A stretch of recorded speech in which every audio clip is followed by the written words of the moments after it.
مسلمہ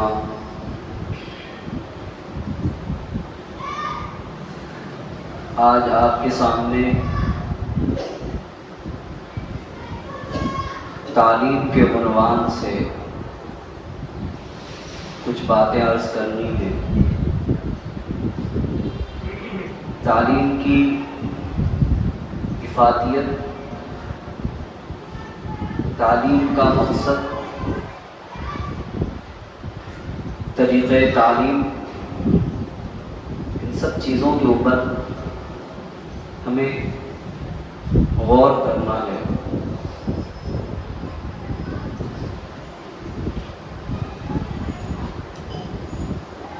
ایک بات میں یہ کہنا چاہتا ہوں، کوئی انسان اگر یہ کہتا ہے فلاں تعلیم بہتر ہے، فلاں تعلیم ناقص ہے، تو یہ اس کی سوچ کی غلطی ہے، اس کے سوچنے کا جو انداز ہے، جو اینگل ہے، اس میں اسے ترقی لانی ہوگی۔ ماہر علم نفسیات لکھتے ہیں کہ کسی بھی تعلیم کے اندر، تعلیم کی ذات میں کوئی غلطی نہیں ہوتی۔ ہر تعلیم سے انسان کامیاب ہو سکتا ہے، چند ایسے تعلیم جو بیکار کے ہیں۔ غلطی تعلیم کے اندر نہیں ہے، تعلیم کی ذات میں نہیں ہے، غلطی طریقہ تعلیم میں ہے۔ میتھڈ، جو بڑے اسکالر ہوتے ہیں انہوں نے لکھا ہے، میتھڈولوجی جو ہوتی ہے اس کو بتانے کا، سمجھانے کا، کنوے کرنے کا جو انداز ہوتا ہے، اس میں غلطی ہوتی ہے۔ آیا یہ اللہ یہ کہ ہم تعلیم کے اندر سوچیں کہ اس تعلیم سے یہ فائدہ، اس تعلیم سے یہ فائدہ، اس تعلیم سے یہ فائدہ، ایسا بالکل بھی نہیں۔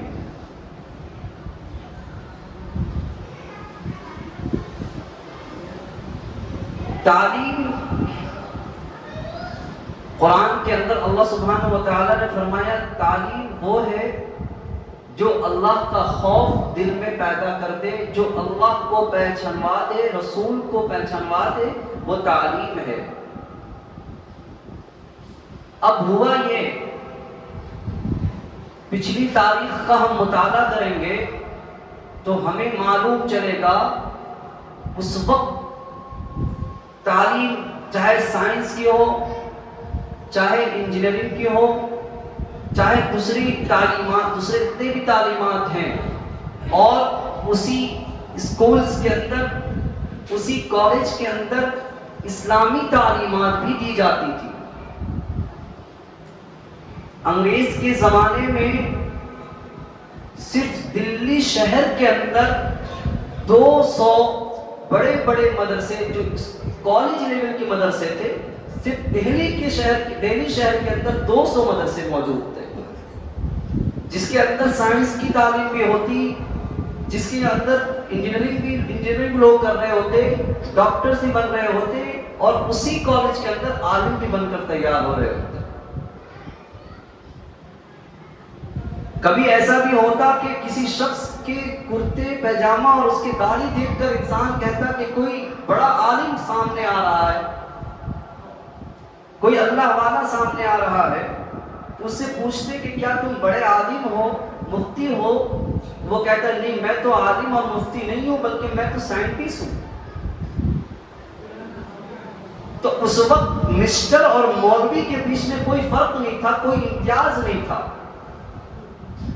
مسٹر بھی مسٹر ہوتے، مولوی بھی مولوی ہوتے۔ آج مسٹر جو لوگ ہیں وہ کہتے ہیں کہ مولویوں کو دنیاوی تعلیم بھی حاصل کرنی چاہیے،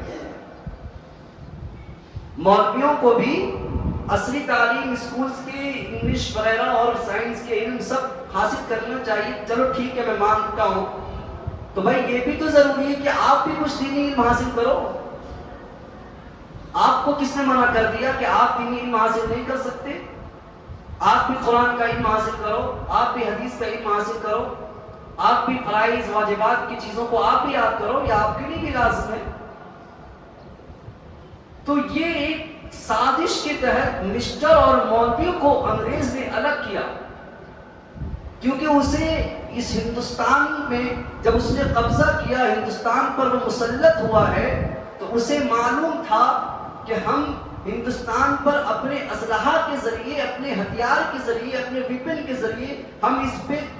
تسلط ہو سکتے ہیں، قابو پا سکتے ہیں، مگر ہمیں اگر اس پر مکمل طور سے اگر ہم کو تسلط ہم اگر چاہتے ہیں تو ہمیں ان کے دل پر قبضہ کرنا ہوگا، ان کے دل پر قبضہ کرنا ہوگا، کیونکہ اس کے دل میں اللہ ہے، اور جس کے دل میں اللہ ہوتا ہے وہ کسی کی غلامی اختیار نہیں کرتا ہے. اس وقت کا ایڈوکیشن منسٹر انگلینڈ کا لارڈ میکالے، اس نے ہاؤس آف کامنس میں، کامن ہاؤس میں انگلینڈ کے اندر وہ اپنے پورے گورنر کے سامنے، اپنے میٹنگ کے سامنے، لوگوں کے سامنے یہ پیش کرتا ہے کہ ہم نے ہندوستان پر اسلحہ کے ذریعے ہم نے قبضہ کیا ہے، مگر وہ قبضہ ایک محدود دائرے کے اندر ہے، غیر محدود نہیں ہے، کبھی بھی کچھ ہو سکتا ہے. لارڈ میکالے نے وہاں سارے لوگوں کے سامنے ان کو قائل کروایا کہ اگر ہم چاہتے ہیں کہ ہندوستان والوں کے دلوں پر قبضہ کریں، اگر ہم چاہتے ہیں کہ ہماری حکمرانی باقی رہے، تا دیر باقی رہے، تو ہمیں ان کے طرز تعلیم کو بدلنا ہو. باضابطہ انہوں نے مدارس کی کتابوں کے نام لیے، یہ کتابوں کو مدرسے سے ہٹوا دو. یہ جب تک یہ کتابیں پڑھنے والے چٹائی پر بیٹھ کر، بوڑیوں پر بیٹھ کر، اور دال صحیح نہیں، چاول صحیح نہیں، ٹوٹی اور سوکھی روٹی کھانے والے جب تک وہاں موجود ہیں اور یہ کتابیں پڑھائی جاتی رہیں گی، کبھی بھی ہم کو پلٹ سکتے ہیں، الٹا وار کر سکتے ہیں، کیونکہ ان کے دل میں یہ بٹھایا جاتا ہے، بچپن سے لے کر آخر تک یہ باتیں ہوتی ہیں کہ ایک خدا ہے، ایک خدا کی غلامی ہوگی، اس کے سوا کسی کی غلامی انسان ایک ایمان والا اختیار نہیں کر سکتا، ذہنی غلام نہیں بنایا جا سکتا. تو اس نے بل پاس کروایا کہ تعلیم کو چینج کرو. تو اس کے بعد تغلق کے دور میں تک پھر دہلی کے صدرین پر مدرسے کا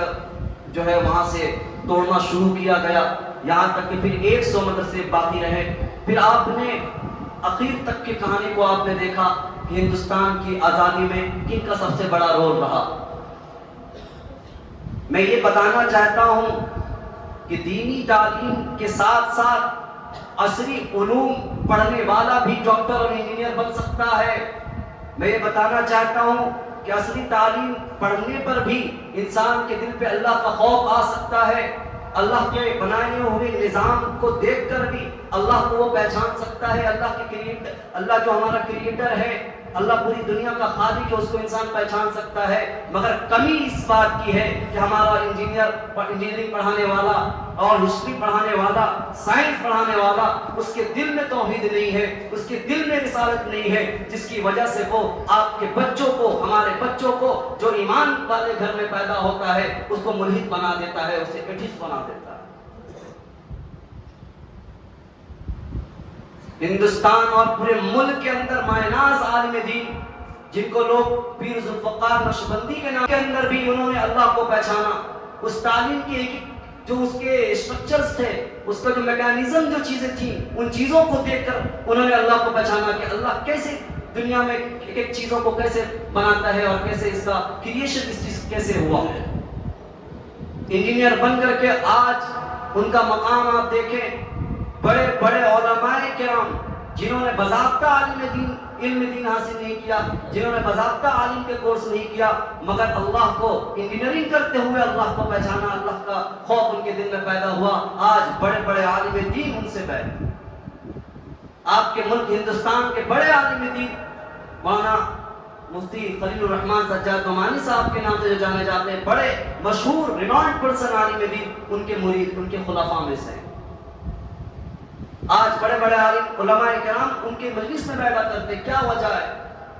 تو وجہ یہ ہے کہ کہ جو پڑھانے والا ہوتا ہے، چاہے وہ ہسٹری بھی پڑھانے والا ہوگا، اس کے اندر اگر خدا ہے، اس کے دل میں توحید ہے، رسالت ہے، تو وہ آپ کے بچوں کو بھی وہ ایک ایک چیز پڑھانے پر بھی اللہ کی قدرت کاملہ کو بیان کرے گا، ان کے وحدانیت کو بیان کرے گا، ان کے اندازے. ورنہ آپ جو اصلی تعلیم دیتے ہیں بچوں کو کنوینٹ اسکول میں پڑھاتے ہیں، وہاں پڑھانے والا یوزولی جو ہے کہ عیسائی ہوتا ہے، یوزولی جو ہے کہ نن ہوتا ہے. جب وہ پڑھاتا ہے تو بچے آ کر سوال کرتے ہیں، جب آپ بچے سے پوچھئے کہ خدا کون ہے، تو وہ ایسے ایسے سوال آپ کو کانٹیکٹ سوال کرتا ہے کہ خدا کون ہے، یہ تو مسئلہ ہے، سورج اس طرح نکلتا ہے، چاند اس طرح نکلتا ہے، بارش اس طرح ہوتی ہے. مگر یہی پڑھانے والا کے اندر اگر توحید ہے تو بتائے گا سورج کتنی اللہ کی قدرت سے یہ سورج گھومتا ہے، چکر لگاتا ہے. اسی چاند کے بارے میں بتائے گا، اسی بارش کے بارے میں بتائے گا کہ اللہ کے یہ. اسی لیے کہتے ہیں کہ جب انسان تعلیم کی طرف لوگوں کو دوڑائے تو یہ بھی دیکھنا ضروری ہے ہمارے لیے کہ ہمارے بچوں کو پڑھانے والے کے پاس ایمان موجود ہے کہ نہیں. اور ہم میں سے بھی جو ہسٹری پڑھانے والے ٹیچر ہیں، جو ڈاکٹر کی پڑھائی کراتے ہیں، جو لا کی پڑھائی کراتے ہیں، ان تمام اساتذہ بھی جو ہے بچوں کو خدا کے وحدانیت کے بارے میں ان کو علم دیں، رسالت کے بارے میں علم دیں، اور ان کو بتائیں کہ دیکھو اللہ سبحانہ و تعالیٰ نے کیسی کیسی دنیا میں کیسی کیسی جگہ بنائی ہیں، کتنی خوبصورت جگہ بنائی ہے، اور اللہ نے کیسا کیسا انتظام کیا ہے، پودے نکالا ہے، اللہ سورج کی روشنی سے ہمیں کتنا فائدہ پہنچاتا ہے. یہ ساری چیزیں اس کے اندر موجود ہیں. مگر طریقہ تعلیم کنوینر جو ہوتا ہے، جو کنوے کرتا ہے، وہ چاہے تو ایک انسان کو اللہ سے جوڑ دے، وہ چاہے تو پھر اس کو ایتھسٹ بنا دے، ملحد بنا دے. تو انگریز کے دور میں انگریز نے یہی چاہا کہ اس تعلیم کو الگ کر دیا جائے، اس تعلیم کو ختم کر دیا جائے. تاریخ موجود ہے کہ اس نے سب سے پہلے چاہا کہ قرآن ایک کتاب ہے جس کی وجہ سے ان مسلمانوں کو طاقت ملتی ہے. یہ قرآن کی وجہ سے قرآن پڑھتا ہے، قرآن کی طاقت ملتی ہے جس سے یہ کسی کے خلاف بھی کھڑا ہو جاتا ہے. قرآن کی طاقت ہے جو اس کو قوت پہنچاتی ہے. جو ہم سمجھتے ہیں اس بات کو، اگر قرآن اس کے دل سے نکال دیا جائے، اس کے زندگی سے نکال دیا جائے، اس کے زندگی کے تمام مراحل سے اس کو نکال دیا جائے، ان کے گھروں سے نکال دیا جائے، مدارسوں سے نکال دیا جائے، جب قرآن نکال دیا جائے گا تو اس کے اوپر ہم جیسا چاہیں اپنے طریقہ تعلیم اس پر ہم مسلط کر سکتے ہیں، اپنی تعلیم دے کر اسے ہم غلام بنا سکتے ہیں. اس نے اس بیچ میں یہ بھی کیا کہ ایسے ایسے غداروں کو اور ایسے ایسے مطلب کہ حکومت کے ماننے والوں کو، اسی میں سے کچھ منافقوں کو چن کر کے اس نے ایک بڑا کام کیا، بڑا رول ادا کیا کہ بیچ میں ڈیوائڈ اینڈ رول کا مسئلہ چلا کہ ایک طرف مسٹر کو کر دیا، ایک طرف مولوی کو کر دیا. آج مسٹر الگ ہے، مولوی الگ ہے، مولوی کی ایک الگ جماعت ہے، مسٹروں کی ایک الگ جماعت ہے. قرآن کی طاقت کا آپ اس سے ایک اندازہ لگا لیجئے کہ قرآن 1860 سے لے کر 1865 تک انگریزوں نے مدرسوں کے اندر سے، گھروں کے اندر سے قرآن کو نکالا ہے اور جلایا ہے،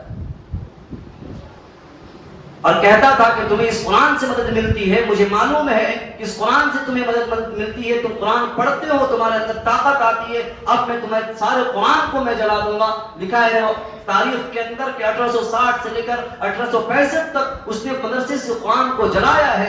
ہے، یہاں تک کہ ایک ایسے عالم کے ساتھ اس کی ملاقات ہوئی ہے، اس عالم نے اس بچے کو نکالا ہے مدرسے سے، اس کے سامنے کھڑا کیا ہے. تاریخ گواہ ہے، ہسٹری موجود ہے، آپ اٹھا کر دیکھیں. اس 11 سال کا بچہ نے اسے 6 گھنٹے یا 9 گھنٹے، تاریخ میں لکھا ہے کہ 9 گھنٹے کے اندر پورا قرآن سنا دیا زبانی. یہ اللہ کی برکت ہے. اللہ اپنے قرآن کو، اپنے نبی کے تعلیمات کو باقی رکھنا چاہتا ہے. تمام کتابوں کی تبدیلی ہو گئی، تمام کتابیں بدل گئی کیونکہ اللہ نے اس کی حفاظت کی ذمہ داری نہیں لی، مگر قرآن کی تعلیم، قرآن کے بارے میں اللہ نے ذمہ داری لی کہ میں اِنَّا نَحْنُ نَزَّلْنَا الذِّكْرَ وَإِنَّا لَهُ لَحَافِظُونَ. میں نے یہ قرآن نازل کیا ہے، میں اس کی حفاظت کرنے والا ہوں، اللہ نے ذمہ داری کی ہے. تو 9 یا 11 سال کا بچہ آ کر تاریخ میں لکھا کہ کچھ 3 گھنٹے کے بعد تھوڑا سا ڈراپ، تھوڑا سا پھر اس طرح کر کے وہ 9 گھنٹے کے اندر پورا قرآن زبانی سنا دیتا ہے. انگریز اکا بکا رہ جاتا ہے اور کہتا ہے کہ اچھا. تو پھر علماء، وہ عالم صاحب کہتے ہیں کہ اب کیا کرو گے؟ کیا تم اس کے دل بھی جلا دو گے، اس کے سینے کو بھی جلا دو گے جس سینے میں اس کے قرآن اللہ نے ڈالا ہے؟ وہ انگریز کہتا ہے نہیں نہیں میں سینے پہ تو نہیں جلا سکتا، اور یہ سوال کرتا ہے کہ لگتا ہے تم لوگوں نے بچوں کے دلوں میں ایک الماری بنائی ہے جس الماری کے اندر قرآن تم لوگ ڈالتے ہو۔ یہ قرآن کی تعلیم، قرآن کی طاقت ہے، قرآن کی تلاوت سے اللہ سبحانہ و تعالیٰ اس عوام کو، لوگوں کو عروج دیتا ہے، بلندی اور رفعت سے حاصل ہوتی ہے۔ ہمیں چاہیے کہ ہم قرآن سے جڑیں۔ قرآن کی طاقت، قرآن ایسی کتاب ہے جس سے ہم اللہ کو پہچان سکتے ہیں، جس سے ہم رسول اللہ صلی اللہ علیہ وسلم کو پہچان سکتے ہیں۔ اور دوسری تعلیم بھی اس کے اندر ضروری ہے کہ کوئی سائنس بھی پڑھ رہا ہے، سائنس کی کتابیں بھی پڑھ رہا ہے، تو اس کے اندر استاذ کا ہم صحیح سلیکشن کریں، استاذ کی صحیح استاذ کو منتخب کریں، ایسا استاذ جو خود بھی توحید پرست ہے، جو خود رسالت ماننے والا ہے، آخرت کو ماننے والا ہے، تو وہ بچہ کو پڑھائے گا تو وہ وہی چیزیں ہوگی، وہی سائنس کی چیزیں پڑھائی جائے گی، مگر اس سائنس کو پڑھا کر کے وہ اللہ کو پہچان پائے گا۔ تو کسی بھی تعلیم کے اندر کوئی کمی نہیں ہوتی ہے، کمی ہوتی ہے طریقہ تعلیم میں۔ تعلیم دینے والا کیسا ہوتا ہے؟ تعلیم دینے والا اگر آپ کا سچا عاشق رسول ہوگا، اللہ کو ماننے والا ہوگا اور آخرت کا یقین اس کے دل میں ہوگا، تو وہ آپ کے بچوں کو بھی ویسے ہی تعلیم دے گا۔ ورنہ آج دیکھیں تاریخ آپ مطالعہ کریں، معاشرے کا مطالعہ کریں، تو جو شخص اسکول لائن میں جاتا ہے، کوئی انگلش میڈیم میں بڑے عہدے پر جاتا ہے، اگر انجینئرنگ کر رہا ہے، اس کو ایسا لگتا ہے کہ بس دنیا کوئی چیز نہیں ہے، اللہ کچھ نہیں ہے، رسول اللہ صلی اللہ علیہ وسلم کچھ نہیں ہے۔ پھر اسے کیا ہوتا ہے، پھر وہ سوال پہ سوال کرتا رہتا ہے کہ یہ تو اگر آپ کہیں کہ اللہ جو ہے صبح کرتا ہے، شام اللہ کی مرضی سے ہوتی ہے، اور سورج اللہ کی مرضی سے گردش کرتا ہے، یہ ساری چیز جب آپ بتائیں تو وہ آپ کو سائنس کے حساب سے آپ کو بتائے گا نہیں، سورج تو اس لیے نکلتا ہے، چاند اس لیے چاند باقی رہتا ہے، بارش اس وجہ سے ہوتی ہے، ساری چیزیں وہ سائنس سے جوڑ دیتا ہے، اور وہ مادہ پرست بن جاتا ہے۔ جب مادہ پرست بن جاتا ہے، مادی چیزوں سے، ہر چیزوں سے وہ تمام چیزیں دنیا کے ریلیٹ کرتا ہے، تو پھر انسان کے لیے بڑا مسئلہ بن جاتا ہے۔ پھر ایسے لوگوں کو بھی آپ نے دیکھا ہوگا کہ جو اللہ سے دور ہو جاتا ہے، ماں باپ صحیح وقت پہ صحیح گائیڈنس نہیں ہونے کی وجہ سے وہ ملحد بن جاتا ہے، ایتھسٹ بن جاتا ہے۔ پھر وہ آپ پھر اس کو بتاتے رہیں، پھر آپ کے لیے بھی، کیونکہ آپ خود عالم نہیں ہوتے کہ جو آپ اس کو صحیح طریقے سے اسے بتا پائیں گے کہ دیکھو بیٹا اس طرح مسئلہ ہے، یہ ہوتا ہے، وہ ہوتا ہے۔ تو اس لیے میں آپ لوگوں کے سامنے ایک بات یہ کہنا چاہتا ہوں کہ بچوں کو تعلیم دیں، تو تعلیم دینے میں ہمارا معاشرہ، ہمارے ہندوستان کے اندر مسلمانوں کی بڑی کمی یہ ہے کہ ہمارا خود کا انسٹیٹیوٹ نہیں ہے، ہمارا خود کا کالج نہیں ہے جہاں پہ ایسے اساتذہ موجود ہوں جو توحید پرست بھی ہوں اور رسالت جاننے والے ہوں اور آخرت جاننے والا ہوں۔ پھر ہمیں ایسے اسکول میں جو ہے مجبوری کے تحت پہ ڈالنا ہی پڑتا ہے، کیونکہ ہمارا کچھ نہیں ہے اور ہم چاہتے بھی نہیں کہ ہمارا کچھ ہو۔ ہم یہ چاہتے ہیں کہ ہم سب جو ہے اپنے دنیاوی زندگی میں کامیاب ہوتے رہیں۔ ٹھیک ہے، یہ اچھی چیز ہے، آپ کر سکتے ہو، کامیاب ہو سکتے ہو، کوئی مذائقہ نہیں ہے، مگر اس کے ساتھ ساتھ ہمیں اپنے بچوں کے آنے والے نسلوں کی بھی فکر ہمارے اوپر ضروری ہے۔ جو صاحب ثروت ہیں، جو عقل رکھنے والے ہیں، جو آگے کی چیز کو دیکھتے ہیں، دور اندیش لوگ ہیں، ان کے لیے چاہیے کہ وہ اپنے علاقے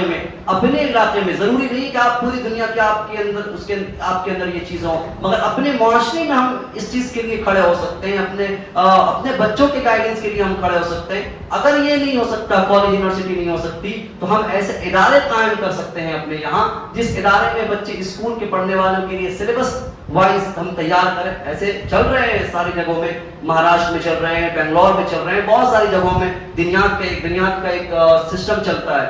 بچے جو ہے کہ 1 گھنٹے کے لیے آتے ہیں، وہاں بچے سیکھتے ہیں، ان کو چھوٹی سی ایک سلیبس تیار کیا گیا کہ ابھی بھی آپ کے یہاں ادھر بھی موجود ہے۔ تو یہ چیزیں بھی ضروری ہیں۔ اب اس سے بھی نابلد ہو جائے، اور اس سے بھی بچے اگر دور ہو جائیں، پھر ہمارے لیے ایک سوچنے کی گھڑی ہے کہ پھر ہمارے آگے کا دور کیا ہوگا۔ کیونکہ اصل چیز تو یہی ہے نا کہ طلب العلم فریضۃ علی کل مسلم و مسلمہ، حدیث کے اندر فرمایا گیا۔ اس حدیث کی تشریح کرتے ہوئے اساتذہ نے فرمایا، دیکھو طلب العلم فریضۃ علی، علم حاصل کرنا فرض نہیں ہے، علم حاصل کرنا فرض نہیں ہے، طلب العلم یعنی علم کا طلب کرنا فرض ہے۔ کل قیامت میں ہم جب جائیں گے تو وہاں اللہ یہ پوچھے گا کہ کیا تم نے دین کی تعلیم حاصل نہیں کی، قرآن کو نہیں جانا، قرآن نہیں سیکھا، اور حدیث کو نہیں سمجھا کہ حدیث کیا کہتی۔ تو ان تمام چیزوں کے بارے میں ہم کہیں گے اللہ ہم تو جانتے ہی نہیں، ہم نے پڑھا ہی نہیں۔ تو یہ جواب بن سکتا ہے. اللہ سبحانہ و تعالیٰ ہم سے پوچھے گا کہ اللہ کے نبی ہمارے پروفٹ جو تھے ہم نے جو بھیجا تھا ان کو بھی تو میں نے حکم نہیں دیا تھا کہ تم تعلیم حاصل کرو. چلو تمہیں تو یہ بات کہی گئی تھی کہ طلب العلم فریضۃ، علم کا طلب کرنا فرض ہے، اور یہ مرد کے لیے بھی فرض ہے، عورتوں کے لیے بھی فرض ہے. علم سے مراد وہ علم ہے، وہ علم جو اللہ سے ہم کو جوڑتے ہیں، قرآن اور حدیث کا علم، اور اس کے ساتھ ساتھ ہر وہ علم بھی اس کے اندر شمار کرتے ہیں علماء کہ اگر خدا کی تبلیغ یعنی اسلام کی تبلیغ کے لیے اور اللہ کو اور انسان سیکھے اس نیت سے کہ ہم دوسروں کو سکھائیں گے اور اس سے اسلام کا فائدہ ہوگا اور اس سے اپنے ملک کا بھی فائدہ ہوگا، تو بھی یہ اچھی چیز ہے. اس پر بھی امید کی جا سکتی ہے کہ اس کو ثواب دیا جائے. ہمارا مقصد یہ ہو گیا کہ آج ہم جو بھی پروفیشنل کورس پہ جاتے ہیں تو ہماری مائیں بہنیں اپنے بیٹیوں کو بھی اپنے بچوں کو بھی اس لیے پڑھاتی ہیں کہ ڈاکٹر بنے گا تو مہینے کا زیادہ پیسہ کمائے گا، انجینئر بن جائے گا. تو یعنی علم برائے مال ہو گیا ہے. علم مال کے لیے کمانا، علم حاصل کرنا ہے تو علم برائے، علم سے بڑھ کر علم برائے فروغ انسانیت، انسان کی بڑھوتری، انسان کو انسان بنانے کے لیے انسان اس نیت سے پڑھائے. ایک انسان کو پڑھاتا ہے، اس میں صاف لکھا حضرت نے کہ اگر کوئی انسان تعلیم دیتا اس لیے ہے، یا دنیاوی تعلیم تو ہے ہی، اخروی تعلیم میں بھی فرمایا انہوں نے لکھا کہ اخروی تعلیم جو دین کی تعلیم ہے اس کو بھی اس نیت سے دے کہ میرا گھر چلے گا، مجھے پگار ملے گا، مجھے تنخواہ ملے گی. یہ تو اسکول کی بات نہیں کر رہا ہوں، اس کا تو مسئلہ ہی تھوڑا دور میں آئے گا، مگر یہ دنیاوی اخروی تعلیم کے بارے میں بھی اس میں بھی کوئی اس نیت سے پڑھاتا ہے کہ ہم کو 1500 روپے وہاں سے مل جائے گا، 2000 وہاں سے ملے گا، اس نیت سے کوئی پڑھائے گا تو صاف لکھا ہے ثواب نہیں ملے گا. ثواب نہیں ملے گا. کوئی اس نیت سے پڑھاتا ہے کہ 2-5 وہاں 2000 وہاں مل جائے، اگر ملیں گے، مگر اللہ حضرت فرماتے ہیں کہ اس کو آگے ذہن کو وسیع کرو، زاویہ نگاہ کو بدلو، سوچنے کے اینگل کو بدل کر اس لیے پڑھاؤ کہ ہمیں بچوں کا سچا مسلمان بنانا ہے، بچوں کو انسان بنانا ہے. یہ اس نیت سے بچوں کو تعلیم دی جائے تو لکھا ہے کہ اس کو پڑھانے پر بھی ثواب ملے گا، اور پیسے تو اس کے اندر کی چیز ہے، پھر سیکنڈری چیزیں ہیں وہ تو اس کو مل ہی جاتی ہے. تو اس لیے اپنے ذہن کو بھی وسیع کر کے پڑھائیں. صرف یہ نہیں کہ ہمارا آج جو ٹیوشن کو جو مسئلہ ہے، ہمارے جو ساتھی ہیں وہ بتاتے ہیں کہ ایسا مسئلہ ہے کہ جو 1 گھنٹے کا پیریوڈ ہے اس 1 گھنٹے سے 1 گھنٹے زیادہ نہیں پڑھا سکتے، 1 منٹ زیادہ نہیں دے سکتے. پہلے کے دور میں اساتذہ جو ہے اپنے بچوں کے لیے مطلب کہ ایکسٹرا وقت نکالا کرتے تھے اور ایک ذمہ داری لے کر پڑھاتے تھے کہ مجھے بچوں کو کچھ بنانا ہے، کچھ الگ سے کچھ ایڈوائس دیا کرتے تھے. آپ کو معلوم ہوگا، تاریخ کا مطالعہ کریں، بعض ایسے طالب علم ہیں جس کو استاذ نے صرف حوصلہ افزائی کی ہے، اس حوصلہ افزائی کی وجہ سے وہ کہاں سے کہاں پہنچ گئے کہ استاد نے حوصلہ دی، بیٹا تم یہ کر لو، بیٹا تم یہ کر لو. آج حوصلہ افزائی کے الفاظ ہمارے پاس موجود نہیں. تو ذہن پڑھانے کا یہی ہو سب سے پہلے. کوئی بھی اگر دنیاوی تعلیم، عصری تعلیم بھی بچوں کو ہم دیتے ہیں، کوئی اساتذہ ہیں، ٹیچرز ہیں یا ماں باپ بھی گھر میں بچوں کو پڑھاتے ہیں، تو یہ ذہن کر کے پڑھائیں، یہ ذہن رکھ کے پڑھائیں کہ ہمیں اپنے بچوں کو سب سے پہلے مسلمان بنانا ہے، سب سے پہلے پکا سچا مسلمان بنانا ہے. اس کے بعد انسان بنانا ہے، انسان کے ساتھ ساتھ مسلمان. ان چیزوں کو ذہن میں رکھ کر اگر تعلیم دی جائے تو بچے کی بھی کامیابی ہے، اساتذہ کی بھی کامیابی ہے. اور کوئی تعلیم، میں یہ کہتا ہوں کسی بھی تعلیم میں کوئی نقص نہیں ہے کہ کوئی سائنس کی کتاب پڑھے تو وہ بیکار ہے اور انجینئرنگ کتاب پڑھے تو بیکار ہے. کوئی کتاب میں، تعلیم کی ذات میں کوئی خرابی نہیں ہے. خرابی کب ہوتی ہے؟ جب اس کے پڑھانے والا، اس کا کنوینر جو ہوتا ہے، جو کنوے کرتا ہے، اس کے اندر خرابی ہوتی ہے. تو اس پہ بھی ہمیں اویئر ہونا ہے کہ ہم یہ نہ دیکھیں کہ میرا بچہ جو ہے کس ٹیچر کے پاس پڑھنے جا رہا ہے، اس کی فیس کتنی ہے اور کتنا وہ اس علم میں ماہر ہے. مگر اس کے ساتھ ساتھ اس بات پر بھی دھیان دیا جائے کہ جس اساتذہ کے پاس میں بھیج رہا ہوں وہ دیندار ہے کہ نہیں ہے، وہ اللہ کو ماننے والا ہے کہ نہیں ہے، مسلمان ہے. کیونکہ آپ تعلیم دے دو گے، اگر خدا نہ خواستہ وہاں جانے کے بعد اس کے ایمان میں کمزوری آ گئی، پھر تو ہم یہاں کے بھی نہیں رہے اور کل قیامت میں جو ہے ہمارا دامن پکڑے گا وہ. اس لیے تعلیمی سلسلے میں ہمیں اویئر ہونا ہے. ہمیں اپنے بچوں کو ہر تعلیم دیں، مگر ہم اس کا ہر وقت اس سے فیڈ بیک لیتے رہیں گے بچہ جائے. اور ہم لوگ آج فارمیلٹیز کے لیے قرآن پڑھاتے ہیں، بس کہ ہاں لڑکی ہے تو بھائی شادی ہوگی تو گھر والے کیا کہیں گے کہ بچی کو قرآن نہیں آتا ہے، اور ہم بچے کو قرآن اس لیے پڑھاتے ہیں. اور سب سے پہلی بات، سب سے مجھے سب سے، میں تو ٹیوشن کا عادی نہیں ہوں، پڑھاتا نہیں ہوں، مگر جو باتیں آتی میں آپ کو فیکٹ بتا رہا ہوں اس چیز کے بارے میں کہ سب سے ختم وقت جو ہوتا ہے، ڈیٹ ٹائم جو ہوتا ہے، اس کو ہم قرآن کے لیے دیتے ہیں. مغرب کے بعد کوئی پوچھے کوئی حافظ جی ہے، کہا کہ بولا مغرب کے بعد پڑھائیں گے، وقت نہیں، بولا مغرب کے بعد تو ٹیوشن، عشاء کے بعد تو وہ وہاں ٹیوشن جاتا ہے. آپ اس پہ مطلب آپ خود قرآن کیسے، یہ ہمت اور یہ طاقت کہاں سے آ جاتی ہے جو انسان قرآن کو سب سے اخیر میں ڈالتا ہے، جو ڈیٹ ٹائم ہوتا ہے کہ جس وقت کوئی کام نہیں، اس وقت بچہ فری ہے. قرآن کو اپنا قیمتی وقت دو. کل قیامت میں جب ہم کھڑے ہوں گے،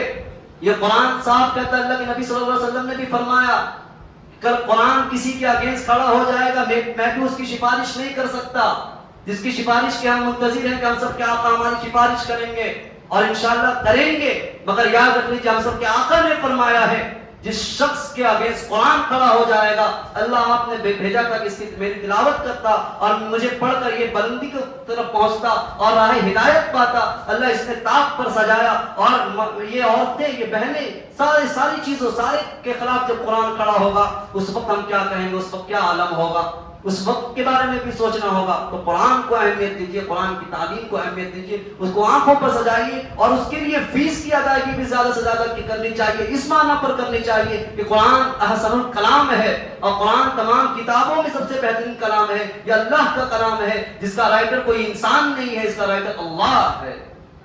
اس نیت سے اگر کسی حافظ قرآن کو، کسی عالم دین کو آپ اس کو قرآن کی اجرت دیتے ہیں، سب سے بہترین اجرت حدیث میں لکھا ہے، سب سے بہترین اجرت کلام پاک کے سکھانے پر ہے. اس کے لیے ہم جو ہے کہ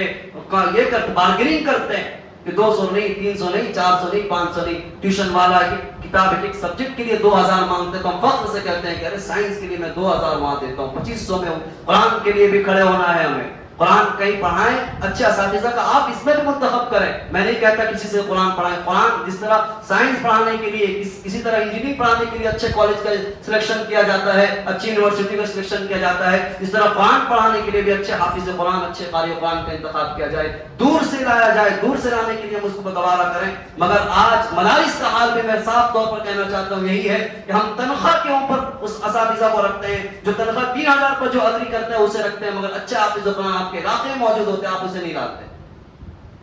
بچے کے اندر قرآنی شغف حاصل نہیں ہو رہا ہے. سال میں 2 سال میں ایک بار سیمینار کرواتے ہیں، قرآن کا مظاہرہ کرت، باہر سے قاری، بھائی ہندوستان کے قاری کہاں رہتے ہیں، آپ مصر سے لاتے ہو، آپ افریقہ سے لا کر قاری کو مظاہرہ کر دو. افریقہ والے کتنا بہترین پڑھتے ہیں، ہندوستان میں نہیں ہے آواز اچھے لوگوں کی، مگر ہم اس کے لیے تیار نہیں ہیں. اور وہ بچہ جو طالب علم جو چھوٹا رہتا ہے وہ بھی دیکھتا ہے کہ 3000 4000 کمانے والا، یہاں کے گارجین بھی دیکھتے ہیں کہ یہ بچہ 3000، اساتذہ 3000 4000 پر تنخواہ پہ کام کرتے ہیں، میرا بچہ بھی بڑا ہو کر کہاں سے کھائے گا. یہی سوال ہوتا ہے. بھائی میں یہ کہنا چاہتا ہوں کہ یہاں کے امام اور ہندوستان کے باہر کے امام، چاہے وہ سعودی کے ہوں، چاہے وہ کویت کے ہوں، چاہے وہ قطر کے ہوں، اس میں کیا فرق ہے؟ امام ہے. استاذ قرآن کی تعلیم دینے میں وہ بھی ہے، وہ بھی وہی قرآن کی تعلیم دے رہے ہیں، اور وہ بھی یہ بھی قرآن کی تعلیم دیتا ہے، وہ بھی اللہ کی مسجد میں نماز پڑھتے ہیں. ہندوستان کے اندر بھی لوگ امام جو ہے مسجد کا امام بن کر رہتا ہے. اس میں فرق کیوں ہو جاتا ہے؟ فرق ہونے کی وجہ یہ ہے ہمارا ذہن وسیع نہیں ہے، ہم لوگوں نے اہمیت نہیں دی کسی چیزوں کو. قرآن کو اہمیت دیجیے، قرآن تعلیم کو اہمیت دیجیے، قرآن کے پڑھانے والوں کو اہمیت دیجیے، اور اس کے بارے میں کبھی بھی پیسے کے بارے میں بات آئے کہ ہاں حافظ جی اتنا لے رہے، نہیں، اس بارے میں نہیں، بس آپ اس لیے دیں کہ قرآن پڑھا رہے ہیں، قرآن کی اجرت ہے، اس لیے دیں. وہ مانگے نہ مانگے وہ آپ ان کے اختیار میں، مگر آپ خود قرآن کو اہمیت نہیں دیں گے تو کل قیامت میں قرآن کو بتایا تھا نا، میں نے کتنی مثالیں آپ کو دی ہیں کہ قرآن سے محبت کرنے والا کا یہ عالم. ایک عالم دین نے لکھا اپنی کتاب کے اندر، ایک صاحب صرف قرآن سے محبت کرتے، شرابی تھے، جن شراب پینے کے عادی تھے، ان کے قبر سے مرنے کے بعد خوشبو آ رہی تھی. لوگوں نے پوچھا، ان کے گھر والوں کی بیوی سے جا کر پوچھتے ہیں کیا بات ہے، تمہارا شوہر تو شرابی تھا، نماز نہیں پڑھتا تھا، قرآن کی تلاوت نہیں کرتا تھا، مگر تمہارے شوہر کی قبر سے خوشبو کیوں آ رہی ہے؟ اس عالم دین نے لکھا ہے اس کتاب کے اندر کہ جب ان کے قبر سے خوشبو آ رہی تھی تو ان کے بیوی سے لوگوں نے کنسلٹ کیا، معلوم کیا کہ تمہارے شوہر کی کیا خصوصیت تھی، جو تمہارے شوہر تو شرابی تھے، کبابی تھے، جواری تھے، مگر خوشبو کیوں آ رہی ہے؟ تو بیوی کہتی مجھے ایک عمل معلوم ہے میرے شوہر کا، وہ عمل یہ ہے کہ میں جانتی ہوں کہ میرا شوہر نمازی نہیں تھا، جو ہے جوا کھیلنے والا تھا، شرابی تھا، کبابی تھا اور غلط انسان تھا، مگر مجھے ایک عمل اپنے شوہر کا معلوم ہے، وہ کبھی کبھی ایسا ہوتا کہ نہاتا دھوتا قرآن کو نکالتا، قرآن پڑھنا نہیں جانتا تھا مگر قرآن سے اتنی محبت تھی کہ قرآن کی آیتوں کے نیچے انگلیاں رکھتا اور کہتا یہ اللہ کی کتاب ہے، سچی کتاب ہے، اللہ سچ کہتے ہیں، بس اس طرح بس پوری انگلیوں کو یہاں تک کہ لکھا کہ کتاب میں اس کی انگلیوں کو پھیرنے کی نشانی موجود تھی۔ انہوں نے کہا کہ بس میرے شوہر کا یہی عمل تھا، وہ قرآن کو نکالتا، سینے سے لگاتا اور اس پر انگلیوں کو پھیرتا اور کہتا کہ اللہ کی کتاب ہے، سچی کتاب ہے۔ صرف اس کی برکت سے اللہ سبحانہ و تعالیٰ نے اس کے قبر سے خوشبو آ رہی تھی کہ قرآن کا محب تھا، قرآن سے محبت کرنے والا تھا۔ آج ہم قرآن کو سائڈ میں رکھ کر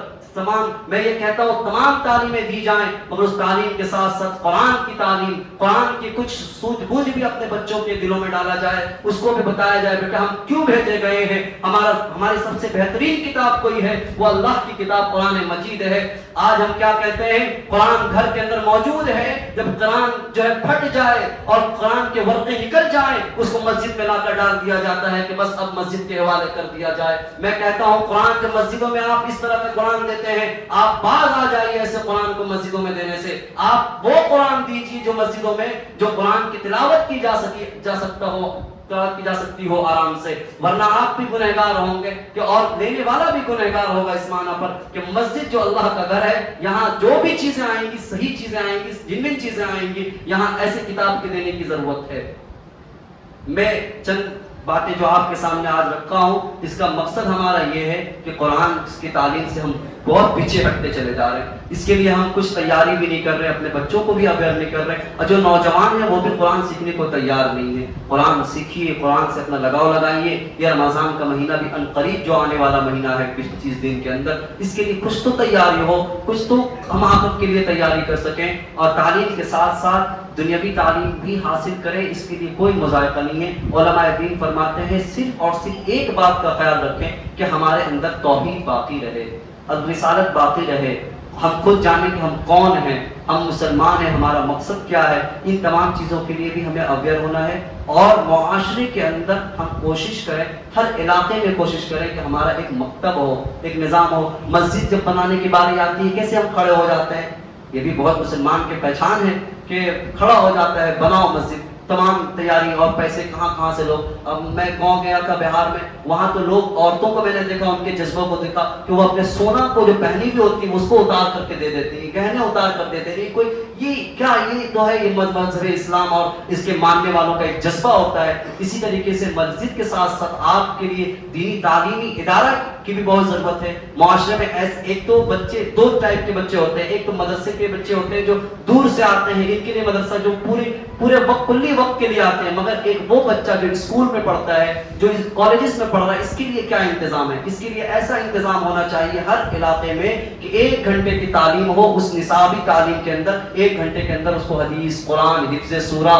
اور اسلامی معلومات، یہ ساری چیزیں دینی ضروری ہے۔ تو ابھی جو کہا گیا ہے، ابھی کہا جا رہا کوئی ضرورت نہیں زمین لینے کی، کوئی ضرورت نہیں، آپ اتنے لوگ ہیں، ایک کہیں پہ بڑی فلیٹ ہے، کہیں پہ بڑی جگہ ہے، بھاڑے پہ لے لیا آپ لوگوں نے، پورے سال کا 25 لوگ 20 لوگ مل کر کے 1000 روپے دیے یا 2000 روپے دیے، ایک فلیٹ ہو گیا۔ بھائی یہاں پہ ہفتہ میں ایک بار عورتوں کا درس قرآن ہوگا، اور دن بھر جو ہے یہاں پہ دنیات کا کیوں نہیں ہوگا؟ آج بلڈنگیں بنتی ہے، صاف طور سے میں یہ کہنا چاہتا ہوں، بلڈنگیں بنتی ہیں، لوگ کھڑے ہو جاتے ہیں کہ مجھے اس کا یہ چاہیے، مجھے اس کا یہ چاہیے، مجھے اتنا پرسنٹیج چاہیے۔ کبھی آپ لوگ پورے محلے والے یہ نہیں کہہ سکتے کہ آج بلڈنگ بنے گی، اس میں اتنی جگہ مسجد کے لیے چاہیے کہ یہاں کے بچے تعلیم حاصل کریں۔ اس کے جواب دہ کون ہوں گے؟ اس چیز کے بارے میں سوچیں گے۔ کچھ پیسے تو آتے ہیں چلے بھی جاتے ہیں، چھینی ہوئی چیزیں، غلط کی ہوئی چیزیں نہیں۔ اللہ کے نبی نے فرمایا من انتهب نخبة فليس منا، اور بہت ساری جگہوں میں اللہ کے رسول جو کسی کی چیز کو غصب کر کے لے لے، اس کا کوئی رائٹ نہیں ہے، اس کو چھین لے، تو اللہ کے فرمایا مجھ سے نہیں ہے، وہ ہم میں سے نہیں ہے، مسلمانوں سے نہیں، مسلمان کا کام نہیں۔ اس لیے ہمیں اپنے ہر چیزوں کو بدلنے کی ضرورت ہے۔ کہنے سننے میں کوئی غلطی ہو جائے تو معاف کیجیے گا، میں بھی انسان ہوں، انسان سے غلطی ہوتی ہے۔ اللہ تعالیٰ کہنے سننے پہ عمل کی توفیق عطا فرمائے۔